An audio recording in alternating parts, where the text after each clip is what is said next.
And so the conversation then moved on to me asking the emissaries, so these dark forces, can they attach themselves to people? Hello, you gorgeous people and peopleettes. How the dickens are you today? Today I'm going to talk about a little bit about the emissaries and how they're made up. Okay? And also then I'm going to talk a lot about the bad elements of this world, the dark entities, and how they're made up, and what the emissaries have told me about them. Something really interesting. I'll tell you all about it on the other side.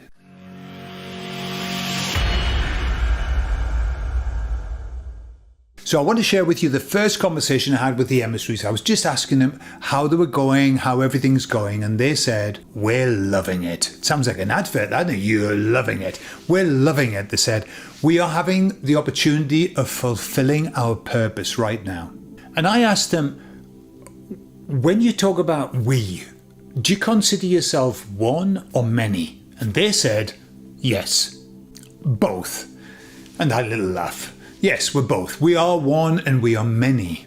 And what they said is that we expand and we contract according to the needs, according to the work that's there. And so at the moment, what they say is that they're having to expand a lot. They're having to call in reinforcements. And so it's just good to hear that they are busy. That's what I want to hear. They're busy. They're doing the do. They're doing the stuff. And that's what I like to hear. And they're there. All you need to do is call out to them, by the way. That's all that you need to do.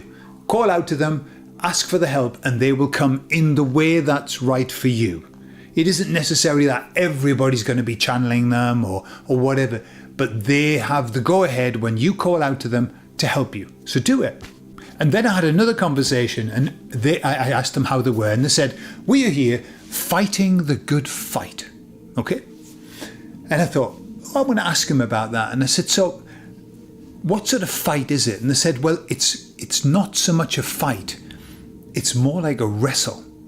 And instantly I was reminded of a scripture, which I think is in Ephesians. And the scripture goes like this. We wrestle not against flesh and blood, but against principalities, against powers, against the rulers of the darkness, against spiritual wickedness in high places. Do you know that scripture, if that was the only one that was in the Bible, I would say that book's true. That book is true. It couldn't be more accurate about where we are now. Spiritual wickedness in high places, and boy, have we seen that. And so that got me to thinking. I thought, I'm going to just find out a little bit more about this wrestling match that's going on. And so I said to them, what is it like wrestling with the darkness? And they said, the darkness in this plane is stronger than we are. And they said, it's stronger because this is their domain. This was given to them. Reminds me of something in the Bible as well. But they said, this was given to them. This is their domain. And they said, so when they are here in this realm, we cannot fight against them in that way. They're too strong. You know, the emissaries are from another, and all of the beings that do that kind of work, they're from a much higher vibe. Here it's low level vibe. And so the baddies, the dark forces are strong here. And they said, so when somebody has gone over to the dark side, okay, they said that we cannot reach them. We can't reach them because they are impervious to our energies, because the dark side's so strong. And boy, we are witnesses. We are witnesses to that, are we not? That when, have you ever talked to somebody who's definitely like really sold themselves to that side? You can't reach them. You can't. You can't even look into their eyes and see them. It's like they're not there. They went on to say, our influence is only has strength when somebody rejects that, when they reject the darkness, when they turn their back on it. Because again, the darkness only has strength as long as you give it permission, as long as you give it your energy. And if you don't, if you turn your back on it, this is what the emissaries have said for years. Turn your face away from it. Turn your face away from it. It stops it. stopped the energy flow. And they said that's when they can come in and they can start to help somebody. But they've got to turn away from it. As long as they stay affiliated to the darkness, they can't be touched. And so the conversation then moved on to me asking the emissaries, so these dark forces, can they attach themselves to people? And they said yes. And they give me some sort of categories of how they work. The first one they said is, yes, they can attach themselves to people, but it's like, you know in the classic sort of cartoons that you see, little devil on one shoulder and a little angel on that shoulder, and the devil's always whispering in. That's exactly how they said it. They attach themselves and they become like a little whisper in somebody's ear, constantly whispering and guiding them and telling them what to do. And they said that constant whispering can affect people's actions, make them do things that perhaps normally they wouldn't do. Then they said that they can attach to people and make them do things physically. And they said, can you remember? Because what happened to me was when the emissaries first came to me, they had to get my attention. And how they got my attention was by moving my body. They actually moved me. And what they're saying is that these dark forces can make people do things that they wouldn't do normally, and these can be physical things that they wouldn't do. I just get the sense that maybe people who hurt somebody or who do an act of violence that's out of character could be that. But that's what they're saying, is that they're able to move people's bodies, almost like make them into a bit of a marionette. But then I said, but can they actually take over somebody, take over the living quarters of somebody? And they said, yes, they can. It isn't common, they said, for one of these entities to take over completely. They said the reason that it's not common is that it takes a tremendous amount of energy for them to do that. And they said they can't remain in the body all of the time. They've got to leave to replenish themselves, because it takes a tremendous amount of effort to actually take over. But they said when they do that, the soul actually comes out of the body. It's not attached. It's like living an out-of-body existence whilst this being, this whatever it is, starts to live and control them.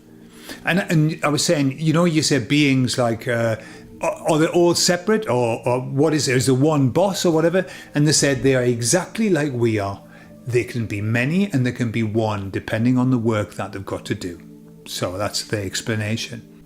But what they said was really interesting. And they said, when a being has taken over somebody's body completely, it takes so much energy. They said this is why they get them to do rituals. A lot of rituals, they said, because the ritual in itself feeds that being. It feeds them, it gives them strength. And that's why the ritual is so important. It's to recharge the batteries. That's why they're always doing them. They just all ever talk about is, this ritual. That's why we see them everywhere now. They're recharging the batteries. And so they are the 3 levels of possession, if you want to call it that. However, on a lighter note, I've got a theory about all of this. I've got a theory about this.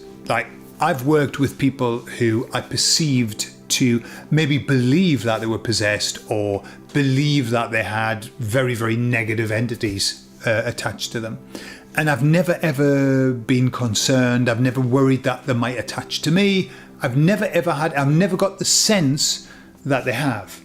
Right? Now I could say, because I'm protected. No, I think it's because it's a vibration. It's a frequency. And the emissaries have said this before, that when you are keeping your vibe high, there is nothing for those beings to attach to. It's like you're slippy.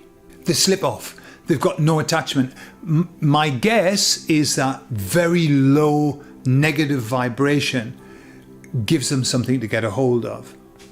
And so I've always just used the mantra that whenever I've gone into anything where I thought maybe there's something, not quite right here, I just say, I do this for the highest good of everybody. I do this for the highest good of all concerned. when you do something with the intention of the highest good, you can't get any higher than that, because that's the highest. And you've used the word good, which is God. So you protect it. In my book, you protect it. Go in always. If you ever feel like, I'm not sure about this, just say, I'm doing this for the highest good of all. You know, I'm here working for the highest good of all. And then they can't touch you, because automatically you've raised your vibe. You're in a better place. And God only knows we need it, don't we? In this world at the moment, filled with stupidity.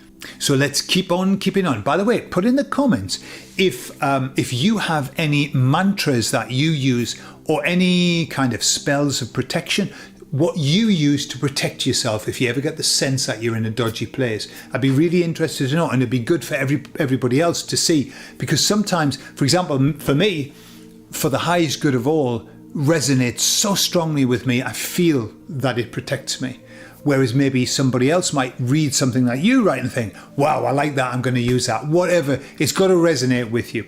Okay, that's all I've got to say on that for the moment. I love you all, and I'll speak to you all later. Have a lovely week.